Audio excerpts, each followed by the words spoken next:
এয়ারপোর্টে কীভাবে বিমান ওঠানামা করে এবং কিভাবে বিমান প্রস্তুত হয় তার একটি দৃশ্য দেখাবো এখন।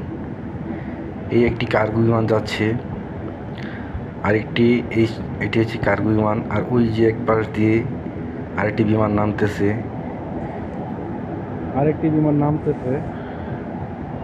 কিভাবে একটি বিমান নামে আরেকটি বিমান নিচে দাঁড়িয়ে আছে, সে উড়াল দিবে।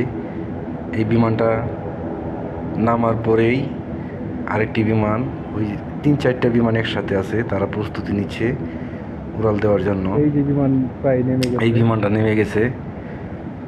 এটা হচ্ছে একটি ডোমেস্টিক বিমান, অর্থাৎ অভ্যন্তরীণ, বাংলাদেশ থেকে বাংলাদেশেই যায় বিমান। এটা নেমে গেছে,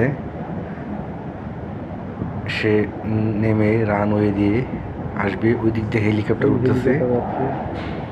সুন্দর একটি দৃশ্য।